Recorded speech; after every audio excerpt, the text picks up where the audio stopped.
नमस्कार। आप सभी को हमारे चैनल में हार्दिक स्वागत करती हूँ। आज पढ़ाने जा रही हूँ रामनरेश त्रिपाठी जी का पथिक नामक कविता, जिसके हम विश्लेषण करने जा रहे हैं।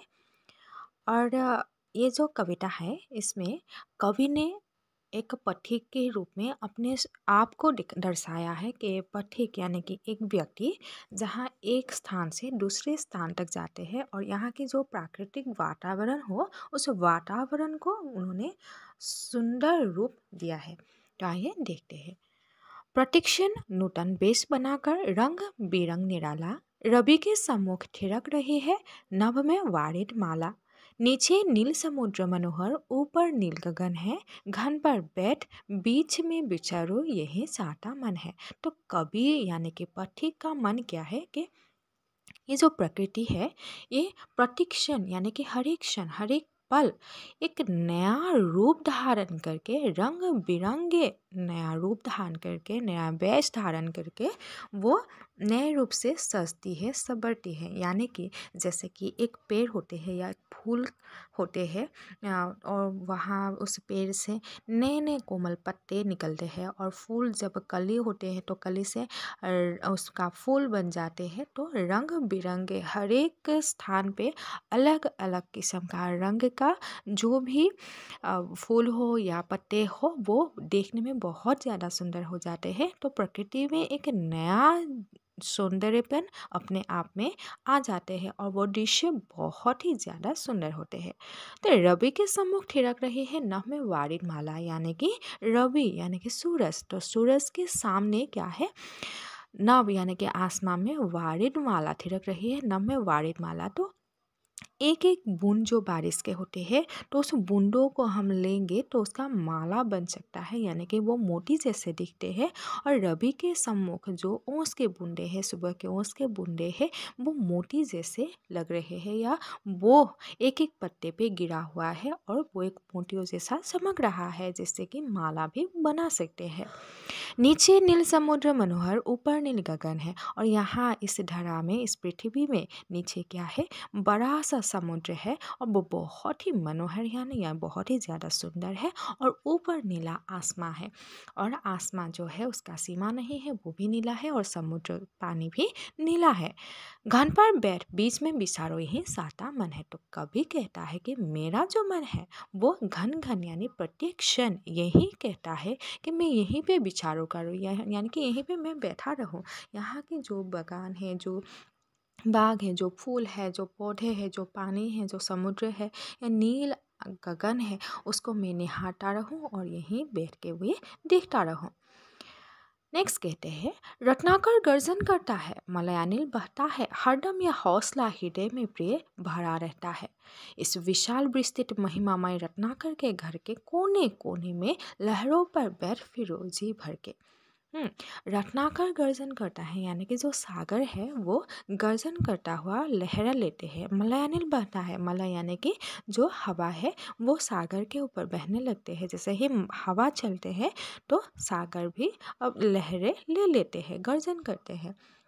हरदम यह हौसला रहता है प्रिय प्रिय अपने प्रियतमा से। कवि कहते हैं कि हे मेरे प्रिय, तुम देखो इस सागर की सौंदर्यता को, देखो यहाँ की हवा को महसूस करो। तो मेरा तो मन भर जाता है इस सौंदर्य को देख के।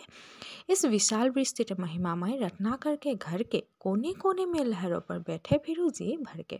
तो ये जो रत्नाकर है, ये जो सागर है, ये बहुत ही विशाल है, ये विस्तृत है, बहुत दूर तक फैला हुआ है। इसका महिमा जो है अनंत है, क्योंकि इसी के भीतर बहुत सारे रत्न मणि छिपा हुआ है, और इसी का लहर जो होते हैं वो बहुत ज़्यादा सुंदर है। तो मेरा मन यही कहता है कि मैं इन लहरों को देखता रहूं और बार बार यही बैठता रहूं। तो मेरा मन यही कहता है कि मैं इस सौंदर्य को निहारता रहूं। कवि ने कहा है कि निकल रहा है जल निधि तल पर दिनकर बिंब अधूरा, कमला के कंचन मंदिर का मानो कांत कंगूरा।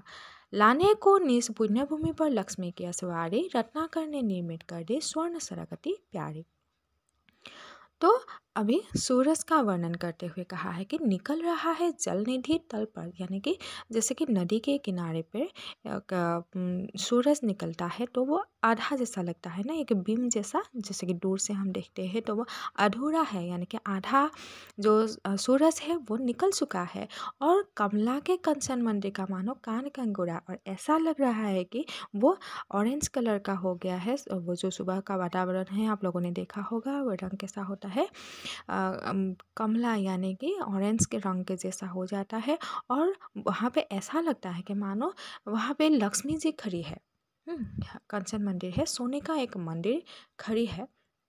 लाने को निज भूमि पुण्य भूमि पर लक्ष्मी की असवारी, और उस मंदिर में लक्ष्मी जी विराजमान है, यानी कि हम सभी क्या करते हैं, लक्ष्मी जी का पूजन करते हैं, लक्ष्मी जी को घर लाते हैं, यानी कि पैसे को घर लाता है।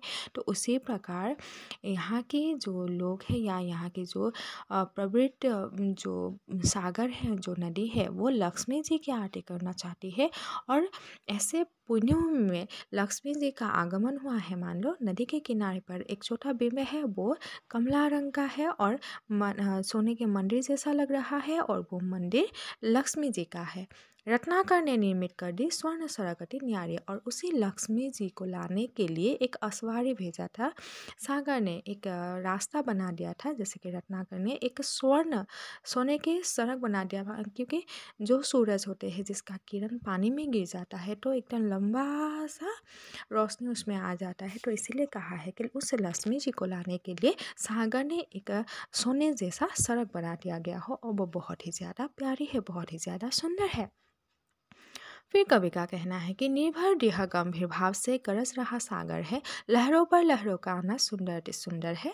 कहो यहाँ से बढ़कर सुख क्या पा सकता है प्राणी, अनुभव करो हृदय से है अनुराग भरी कल्याणी। फिर कवि कहते हैं कि ये जो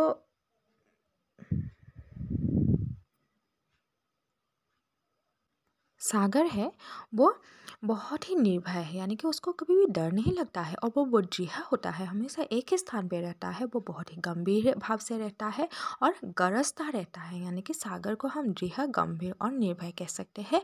और वहाँ की जो लहरें हैं, लहरों पर लहरों का आना अति सुंदर है, यानी कि एक के बाद एक लहर आता जाता रहे, लहरें उठता रहता है, और वो दृश्य बहुत ही ज़्यादा सुंदर होते हैं। कहो यहाँ से एक बार कर सुख क्या पा सकता है प्राणी, और ऐसी लहरों का आना जाना, जैसे कि विशाल सागर में लहरों का आना जाना, वो सुख प्राप्ति होती है जो अन्य प्राणी को कहीं और नहीं मिल सकता है। यानी कि वो जो जगह है, वो जो स्थान है, वो बहुत ही ज़्यादा सुंदर है। इसीलिए हर एक मनुष्य हो, हर एक प्राणी हो, सौंदर्य को एक बार देख लेगा तो उसे अन्य कोई भी चीज़ पसंद नहीं आएगा। अनुभव करो हृदय से हे अनुराग भरी कल्याणी। अभी इस सौंदर्यता को तुम महसूस करो हे मेरे प्रियतमा। तुम देखो सागर की जो किरण, सागर की जो लहर है, यहाँ की प्राकृतिक जो सौंदर्यता है पृथ्वी के, उसको तुम महसूस करो और देखो। जब गंभीरतम अर्धनिशा में जग को ढक लेता है, अंतरिक्ष की चटपट तारों की चिटका देता है, सस्मित बदन जगत का स्वामी मृदु गति से आता है, तट पर खड़ा गगन गंगा के मधुर गीत गाता है। तो रात, अभी तो दिन की बात हो गई ना, सुबह की बात हो गई, अभी रात्रि का आगमन हो गया है। कहा है कि जब गंभीरतम यानी कि अंधकार में, अंधकार रात्रि यानी कि आधा रात्रि जब बीत जाता है, तो जो अंधेरा है वो पृथ्वी को ढक लेता है, अंतरिक्ष की चटपट तारों को चिटका देता है। और ऐसे जब अंधकार छा जाता है तो ऐसे काले काले अंधकार में जो तारे होते हैं वो चमकने लगते हैं, और वो दृश्य जो है वो बहुत ही ज़्यादा सुंदर है। सस्मिन बदन, उसी समय जगत का जो स्वामी है, जगत का जो प्रभु है, वो ऐसे अर्धरात्रि के समय में धरती के सौंदर्यता को देखने के लिए नीचे उतर आते हैं। तट पर खड़ा गगन गंगा के मधुर गीत गाता है, और उसी समय उनकी आराधना हेतु सभी जगत के प्राणी गंगा के तट पर जाते हैं और उनकी आराधना करने लगते हैं। यानी कि जब शांत परिवेश हो जाता है, रात्रि का आगमन हो जाता है, तो भगवान नीचे उतर आते हैं और उनकी आराधना करने के लिए लोग नदी के किनारे जाते हैं और उनको प्रणाम करते हैं। फिर उन्होंने लिखा है, उससे ही विमुग्ध हो नभ में चंद्र भी हंस देता है, वृक्ष विविध पत्तों पुष्पों से तन को सज लेता है। पक्षी हर्ष संभाल न सकते मुग्ध चहक उठते हैं, फूल सांस लेकर सूख के सानंद महक उठते हैं। तो उससे ही विमुग्ध हो नभ में चंद्र भी हंस देता है। तो वैसे तो तारा तो निकल चुका है रात्रि में, काला काला रात्रि है, उसमें श्वेत रंग का जो तारा है वो चमक रहा है, और ऐसे समय में भी नभ में यानी कि आसमान में चंद्रमा का आगमन हो चुका है, जो कि बहुत ज़्यादा सुंदर है। वृक्ष जो होते हैं वो जो पत्ते पत्ते होते हैं, जो फूल होते हैं, उसे पेड़ में, फूलों के पेड़ में फूल फूल लग जाते हैं और पत्ते से पूरा जो पेड़ है वो भर जाते हैं, और उसका सौंदर्य जो है वो बहुत ही ज़्यादा लुभावने वाली होती है।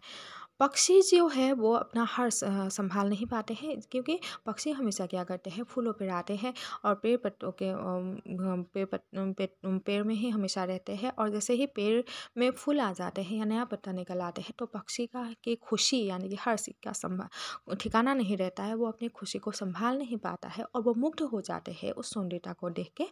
फूल सांस लेकर सूख के सानन महक देता है, और ऐसा लगता है कि मानो फूल भी सांस लेता है और उस खुशबू को चारों तरफ आनंद स्वरूप महका देते हैं, जिससे कि जो पक्षी हो या जो वृक्ष लताएं हैं वो अपनी खुशियों को व्यक्त करना चाहते हो, यानी कि हर एक प्राणी उस सौंदर्यता को महसूस करते हैं, जैसे कि रात्रि का या प्रभात का हो या फूल पौधे का हो या सागर के लहरें हो। जो प्राकृतिक सौंदर्य है, जो प्राकृतिक आभा है, उसको हर एक मनुष्य महसूस करते हैं।